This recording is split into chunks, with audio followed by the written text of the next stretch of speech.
¿Alguna vez te has preguntado en qué momento tu vida comenzó a volverse más silenciosa? No me refiero solo al ruido del mundo, sino al de tu propia alma. Ese momento en que las risas dejaron de llenar la casa, cuando las llamadas se volvieron más escasas, y la rutina empezó a sentirse como una repetición sin sentido. A veces, sin darnos cuenta, comenzamos a apagar la luz de adentro, poco a poco, en silencio. Este video no es para decirte qué es lo que hiciste mal. Es para recordarte lo que aún puedes hacer. Porque si estás aquí, respirando, mirando esta pantalla, todavía estás a tiempo. A tiempo de recuperar el brillo en la mirada, de volver a sentirte vivo, útil, valioso. A tiempo de salir del letargo emocional en el que caemos cuando creemos que ya no tenemos nada que aportar.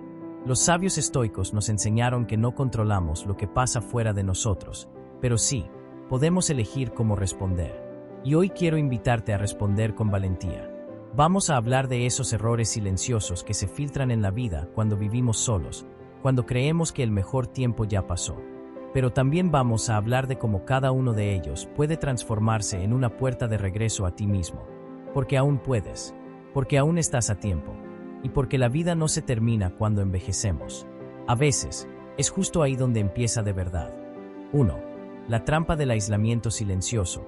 Cuando vivir solo se convierte en desaparecer. Hay un tipo de soledad que no hace ruido. No llega con gritos ni portazos. Se cuela despacio, como una brisa helada en medio de la noche. Te vas acostumbrando a ella sin darte cuenta. Al principio es un descanso, un poco de paz.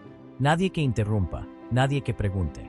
Pero con el tiempo, esa tranquilidad se transforma en ausencia. Y tú, sin quererlo, empiezas a desaparecer en tu propia casa. A muchas personas mayores les pasa. Tal vez al jubilarte, dejaste de tener una rutina que te conectaba con el mundo. Tal vez los hijos crecieron, la pareja ya no está, los amigos se fueron apagando uno a uno. Y tú, seguiste adelante. Pero cada día te volvías un poco más invisible. Para otros. Y lo más grave, para ti mismo.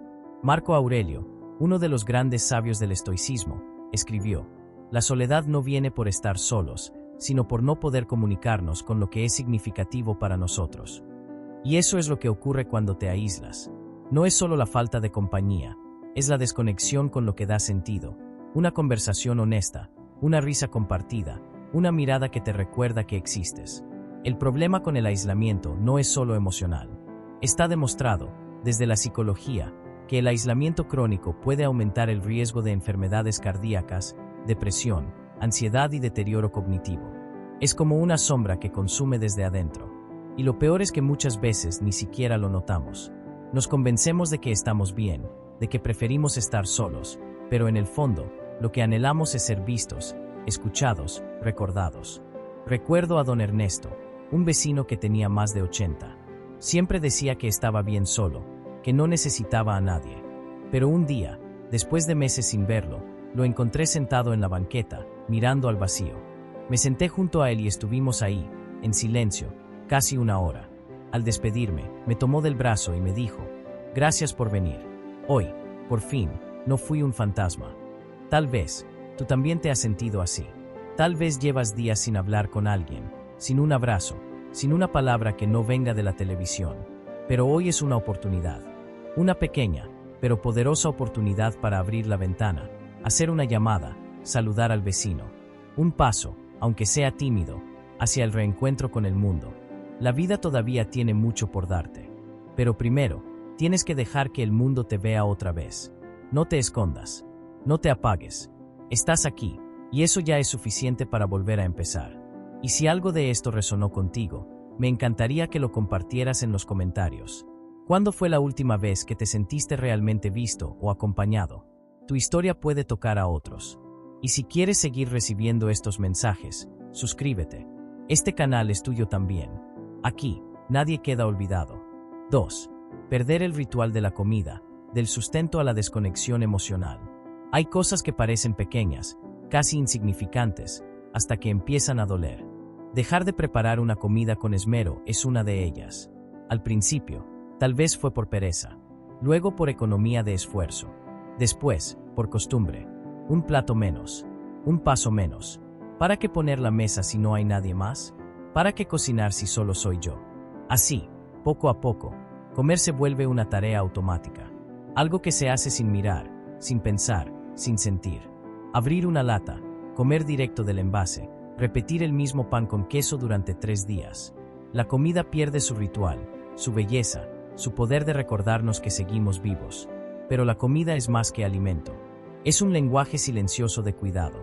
Preparar una sopa, cortar una fruta, servir en un plato bonito, son gestos que dicen, me importo, merezco esto. Desde la psicología del bienestar, sabemos que los rituales cotidianos aportan estructura emocional. Son pequeños anclajes que sostienen el día. Nos ayudan a diferenciarnos del caos, a generar seguridad, a encontrar sentido incluso en medio de la rutina.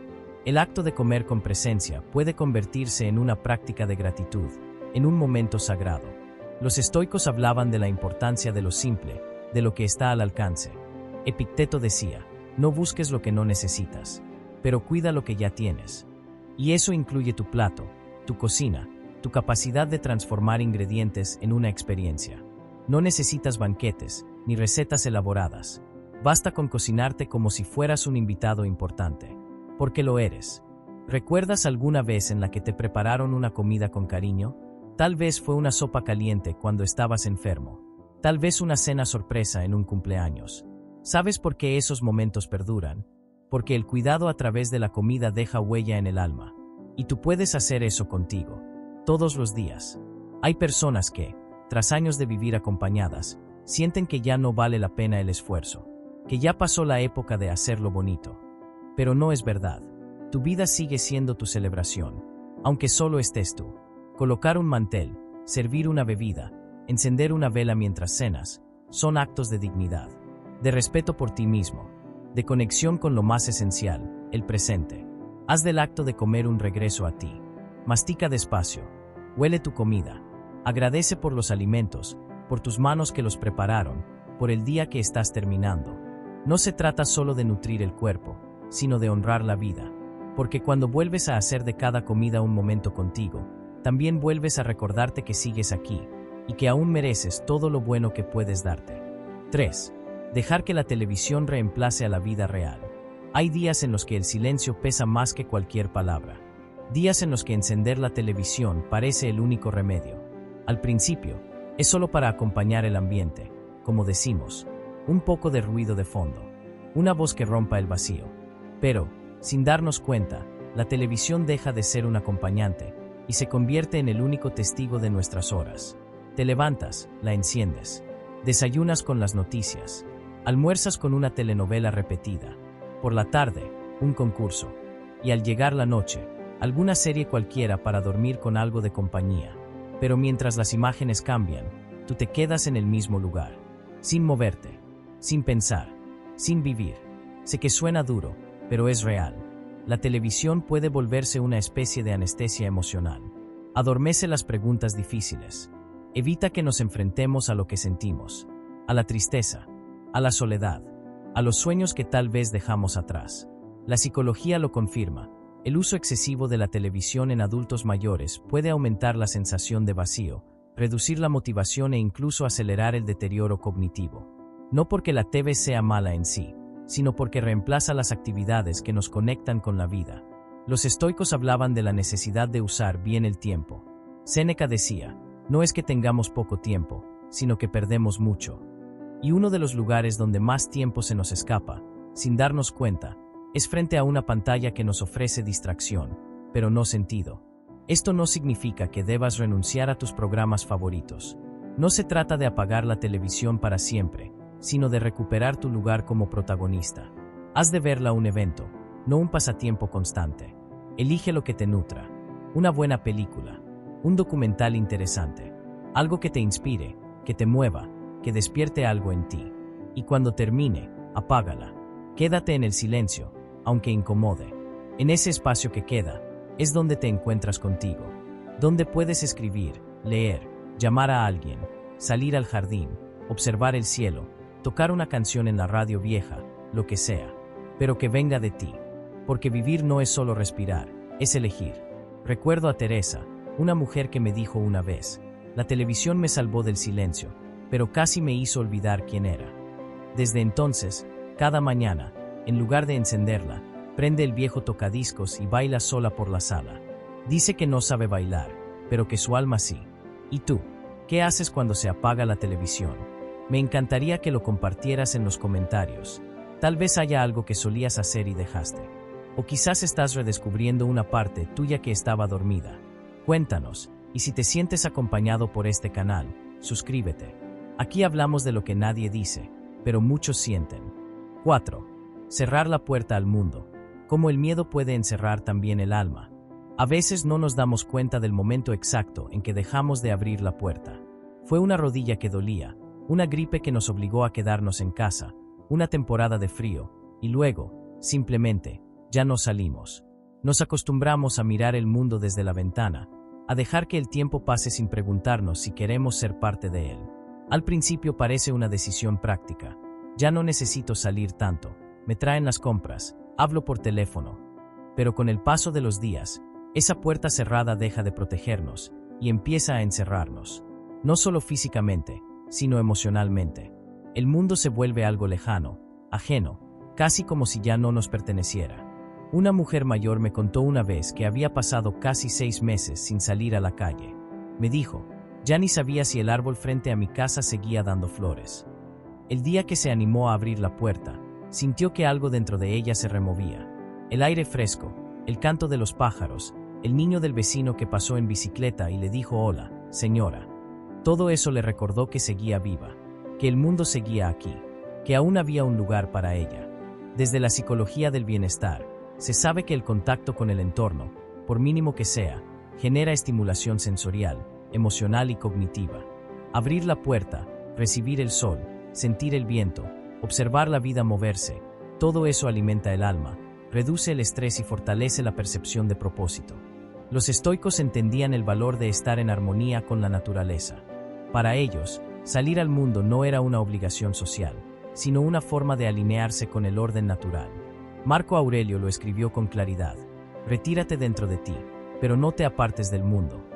La sabiduría está en el equilibrio, en aprender a estar con uno mismo, pero sin renunciar a todo lo que nos rodea.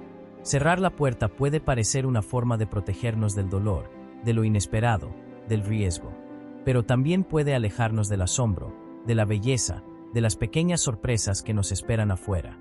Un árbol florecido, el saludo de un vecino, un rayo de sol que entra justo por la rendija y nos acaricia la mejilla. No tienes que recorrer grandes distancias. Basta con abrir la puerta, respirar profundo, sentarte en una silla, observar, escuchar, dejar que el mundo entre un poco, aunque sea por unos minutos. Porque cuando abrimos la puerta, también abrimos el alma. Le decimos a la vida, todavía estoy aquí, y sigo dispuesto a recibir lo que tengas para mí. Cerrar la puerta por miedo puede parecer seguro, pero abrirla, aunque sea solo un poco, puede ser un acto de valentía. Y en esta etapa de la vida, la valentía se expresa en gestos sencillos, pero profundos, como abrir una puerta, como mirar al mundo y volver a pertenecer a él. 5. Decirte a ti mismo, ya no tengo edad para esto, es el principio del estancamiento. Hay frases que parecen inofensivas, pero que van construyendo muros invisibles. Ya no estoy para eso. A mi edad, ya no vale la pena. Eso es para los jóvenes. Y así, sin levantar la voz, empezamos a rendirnos, a dejar de probar, de explorar, de jugar, de aprender.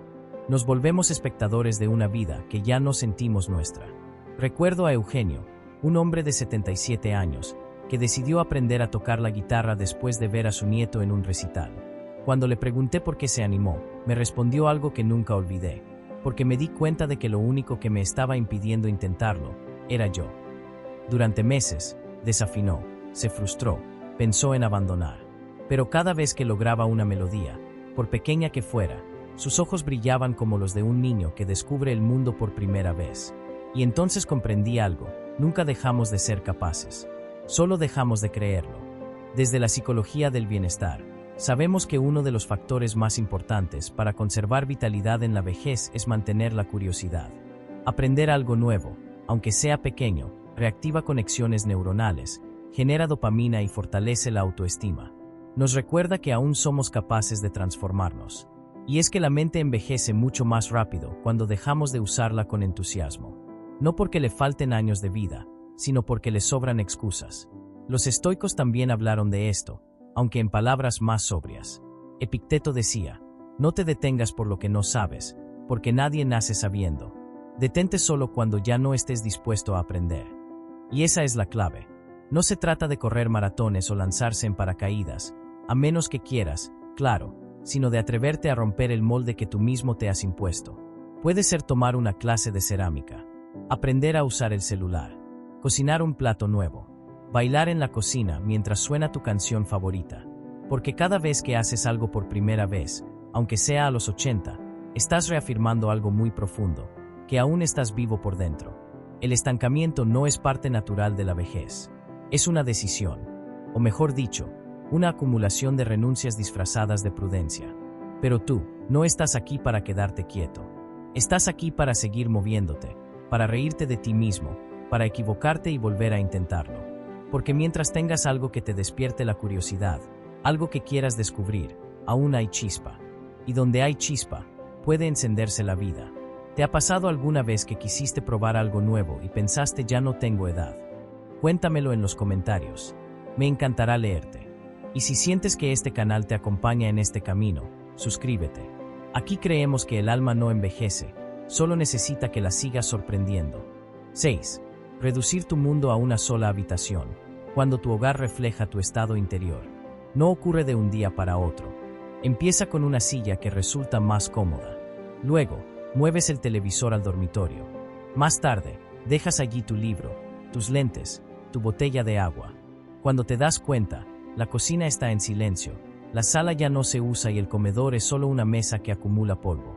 Sin darte cuenta, tu vida entera se ha reducido a 4 paredes, y tú mismo te has encogido con ella.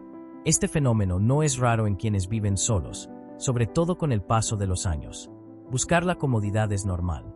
Pero cuando esa comodidad se convierte en costumbre, y la costumbre en encierro, algo dentro de ti comienza a apagarse. Tu hogar es un espejo. No solo refleja quién eres, sino también cómo te sientes contigo mismo. Cuando dejas de habitar tus espacios, cuando dejas de moverte por tu propia casa, algo profundo empieza a bloquearse: el deseo de participar en tu propia vida. Desde la psicología del bienestar, sabemos que el entorno influye poderosamente en el estado emocional. Espacios luminosos, ordenados y dinámicos promueven vitalidad, mientras que los lugares oscuros, saturados o abandonados tienden a reforzar estados de pasividad, tristeza y desinterés. El hogar, entonces, no es solo físico, es emocional. En Filosofía Estoica, Marco Aurelio escribió: la vida de cada uno está teñida del color de su imaginación. Y podríamos decir que el hogar también. Si imaginamos que ya no hay nada nuevo, si creemos que nuestra historia ha terminado, empezamos a dejar que nuestro espacio también muera en vida. Pero hay algo esperanzador en todo esto. Así como tu casa refleja tu ánimo, también puede ayudarte a cambiarlo. Volver a caminar por tu hogar, recuperar habitaciones olvidadas, abrir ventanas que llevaban meses cerradas, desempolvar recuerdos con una mirada nueva, no es solo una acción práctica. Es una declaración: aquí sigo. Este espacio aún me pertenece. Aún hay vida en mí. No necesitas hacer reformas ni gastar dinero. A veces basta con tomar el desayuno en la cocina, aunque sea solo una taza de café. Sentarte en la sala a leer, aunque sea por 20 minutos. Comer en el comedor, aunque solo haya un plato en la mesa. Cada pequeño gesto es una forma de volver a ocupar tu mundo, y de que tu mundo te devuelva la energía que parecía perdida.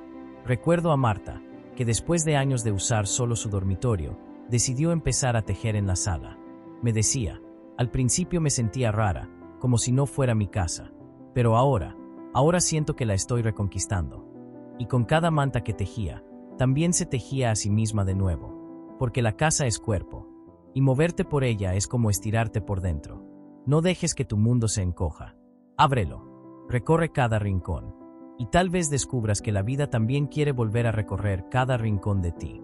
7. Ver la rutina como prisión y no como ancla. La palabra rutina a veces suena como una condena, como si repetir ciertos hábitos fuera señal de que la vida se ha vuelto aburrida, monótona, sin propósito. Y sin embargo, ¿cuántas veces ha sido justamente esa rutina lo que nos ha sostenido en los momentos más difíciles? Lo rutinario no es el problema. Lo que duele es sentir que los días se repiten sin sentido. Pero eso no es culpa de la rutina, sino de haberle quitado el alma. Conozco a don Ramón, un hombre de 85 años que todos los días se levanta a las 6 en punto. Se lava la cara, prepara su café y se sienta en el mismo rincón de su jardín para ver cómo amanece. Lo ha hecho durante más de 20 años. Cuando le pregunté si no se aburría de hacer siempre lo mismo, me miró, sonrió y me dijo: cada amanecer es distinto si tú estás despierto de verdad. Y es que la rutina no es prisión, cuando se convierte en ritual. La psicología del bienestar nos habla de los beneficios emocionales y mentales de mantener ciertos hábitos. Las rutinas dan estructura, seguridad e incluso fortalecen nuestra identidad. Son como pequeñas islas de certeza en un mar de incertidumbre. El estoicismo también lo afirma. Epicteto enseñaba que los rituales diarios no son un castigo, sino una manera de ejercitar el alma. Hacer bien lo cotidiano, decía, es un entrenamiento de la virtud, un recordatorio de que lo simple puede ser sagrado. Pero, ¿qué pasa cuando la rutina se siente vacía? Cuando te levantas, haces lo de siempre, pero no te dices ni una palabra interior. Ahí es cuando se convierte en cárcel. Y es ahí donde puedes transformar. No necesitas cambiar todo. Solo basta con darle nuevo sentido a lo que ya haces. Si barres el patio, hazlo escuchando música. Si tomas el té por la tarde, pruébalo en una taza distinta. Si doblas la ropa, hazlo con la ventana abierta y agradeciendo por tener abrigo. A veces, basta con cambiar la intención para que el hábito se transforme. Carmen, una seguidora del canal, me compartió hace poco algo hermoso. Me dijo: todas las noches lavo mi taza favorita, aunque no la haya usado, para que esté lista en la mañana. Es mi forma de decirme que quiero seguir estando aquí mañana también. Esa frase se me quedó grabada, porque en realidad, la rutina puede ser un mensaje de amor, un puente entre lo que ya pasó y lo que aún puede venir. ¿Y tú? ¿Tienes una rutina que te sostiene? ¿Algún pequeño hábito que, aunque simple, te recuerda que estás vivo? Cuéntamelo en los comentarios. Tu historia puede inspirar a alguien más. Y si todavía no lo has hecho, suscríbete al canal. Este espacio también quiere formar parte de tus días. Acompañarte, sin prisas, pero con alma. 8. Descuidar tu apariencia es olvidar que aún tienes algo que mostrarle al mundo. Hay días en los que parece no haber razones para peinarse. Días en los que ponerse cualquier cosa basta. Porque total, nadie me va a ver. ¿Para qué arreglarme si no tengo a quien impresionar? O simplemente ya a mi edad, da lo mismo. Y así, sin darnos cuenta, el espejo deja de hablarnos. O peor aún, dejamos de mirarnos. Pero arreglarse no es un acto de vanidad. Es un acto de dignidad.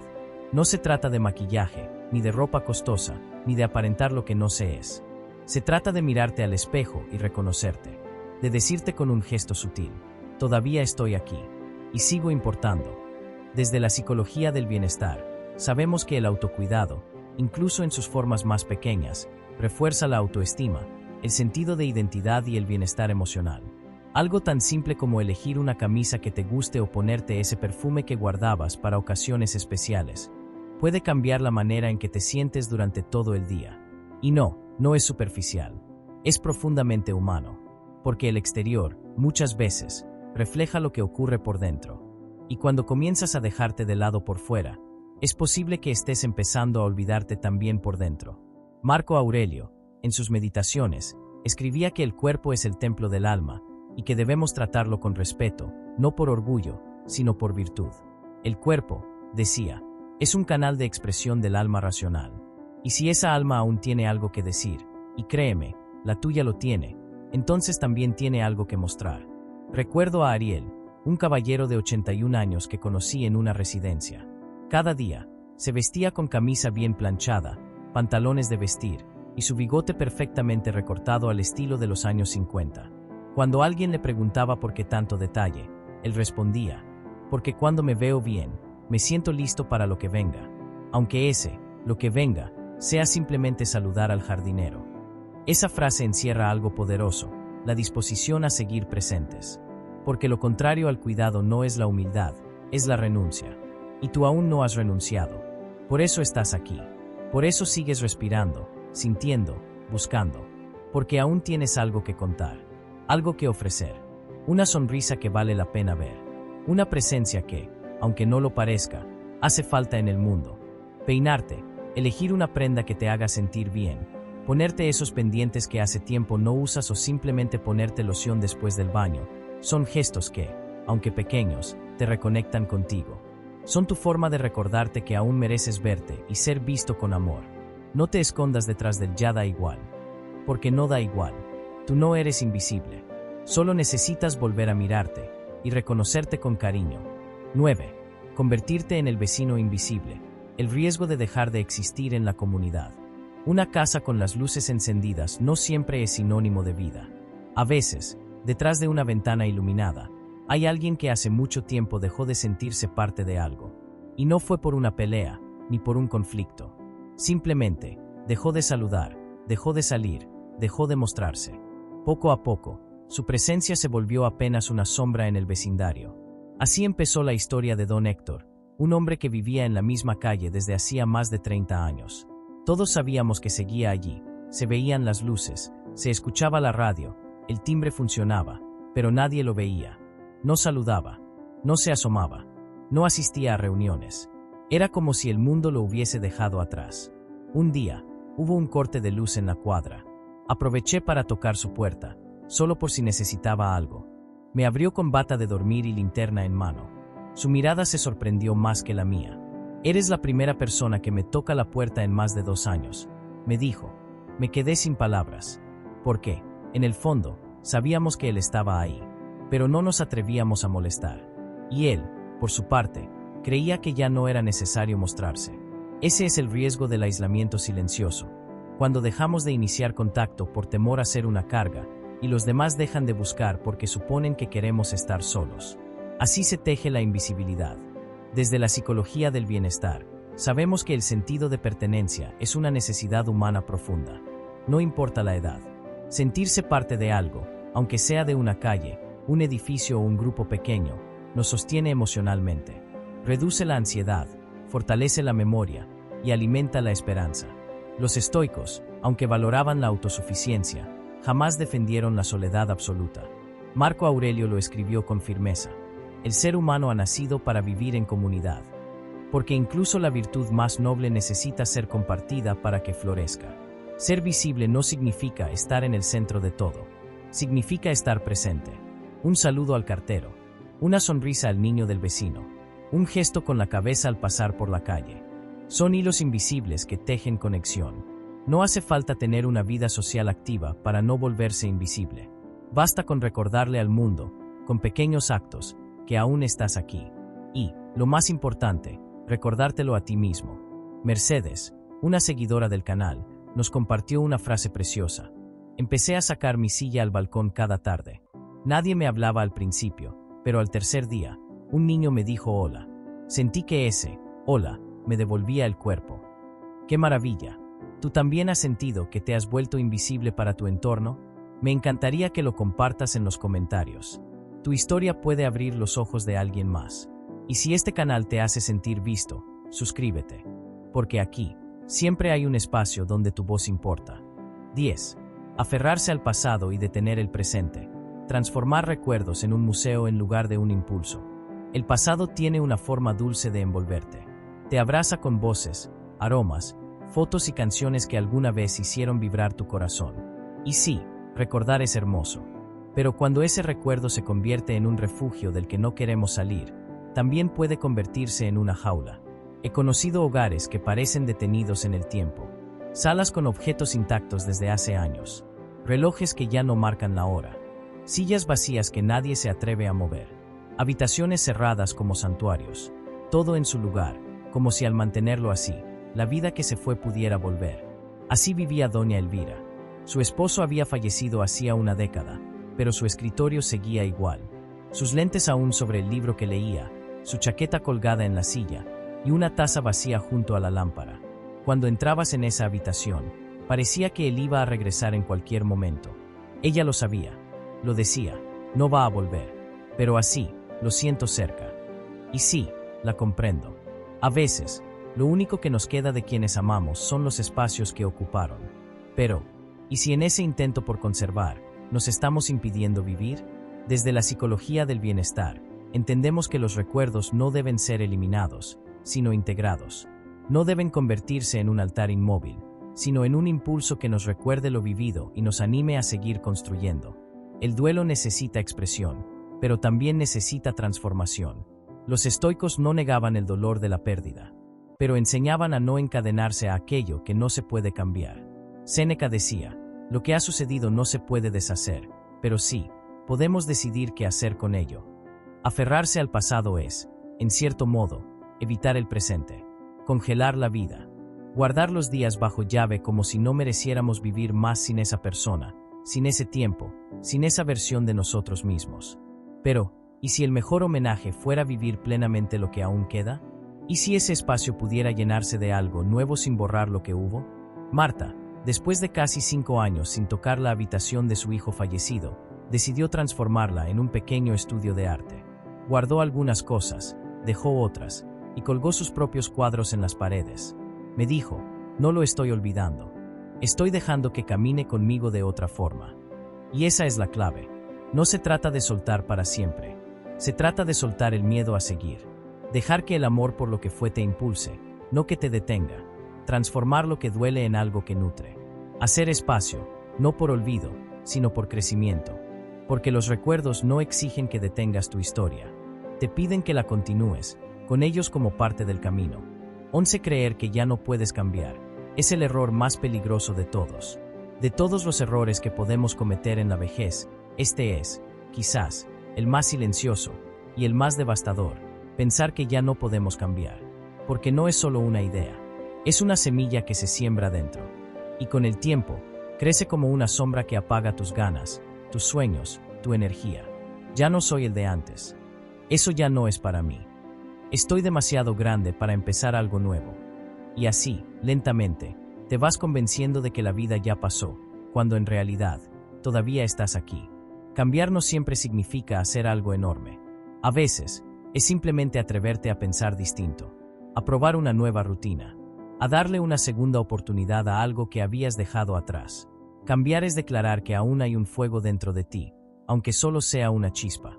Y eso, ya es suficiente para volver a encender tu historia. La psicología positiva nos recuerda que la capacidad de cambio y crecimiento no desaparece con los años, solo cambia de forma. A los 20, cambiamos por necesidad. A los 60, cambiamos por sabiduría. Y esa es una diferencia inmensa. Los estoicos también lo sabían. Marco Aurelio, incluso en sus últimos años, escribía reflexiones nuevas cada día. No porque no supiera quién era, sino porque sabía que podía seguir mejorando. Lo que impide la acción, la impulsa. Lo que bloquea el camino, se convierte en el camino. No importa cuántas veces hayas fallado. No importa cuánto tiempo hayas perdido. Si hoy decides dar un paso distinto, ya estás cambiando tu destino. Recuerdo a Clarisa, una mujer de 79 años que me escribió diciendo que había aprendido a usar una tablet solo para poder dibujar. Me dijo, pensé que mis manos ya no servían, pero resulta que aún saben crear belleza. Y lloré al leerla, porque lo que ella estaba diciendo, en realidad, era, todavía estoy viva por dentro. ¿Y tú? ¿Hace cuánto no te das la oportunidad de sorprenderte con algo nuevo? Cambiar a esta edad no es rebeldía, es sabiduría. Es reconocer que el tiempo es valioso y que cada segundo cuenta. No estás hecho para sobrevivir en automático. Estás hecho para evolucionar, para despertar cada mañana con la certeza de que, aunque el cuerpo cambie, el alma sigue dispuesta. No dejes que nadie, ni siquiera tu propia mente, te convenza de que ya estás completo. Mientras tengas aliento, hay algo por construir, por sentir, por aprender. Y ese algo puede ser lo que le dé nuevo sentido a todo lo que has vivido. Si estas palabras tocaron algo dentro de ti, te invito a escribirlo en los comentarios. ¿Qué cambio estás dispuesto a comenzar hoy? No tiene que ser grande, solo tiene que ser tuyo. Y si este canal te acompaña, si te hace sentir parte de algo, suscríbete. Porque aquí creemos que no hay edad para volver a empezar, y que lo mejor, muchas veces, empieza justo cuando creías que ya era tarde. Gracias por llegar hasta aquí. Si estás escuchando estas palabras, quiero que sepas algo muy simple y muy verdadero: tú importas. Tu historia, con todo lo que ha pasado, con todo lo que has perdido y todo lo que aún conservas, sigue teniendo sentido. Y aunque a veces el mundo parezca ir demasiado rápido, aunque sientas que te ha dejado atrás, no estás solo. Aquí, en este espacio, en esta comunidad, todavía hay lugar para ti. Este video no es un reclamo por lo que no hiciste. Es una invitación a volver a mirar con esperanza. a tomar decisiones pequeñas, pero llenas de intención, a volver a ocupar tu vida con dignidad, con amor y con coraje. No importa tu edad, ni el ritmo de tus pasos. Lo importante es que sigas caminando, a tu manera, a tu tiempo. Y si en algún momento te sientes cansado o perdido, vuelve a este video. Recuérdate que aún puedes cambiar, aún puedes crecer, aún puedes volver a empezar. Gracias por permitirnos acompañarte. Gracias por estar aquí. Y sobre todo, gracias por seguir luchando por ti.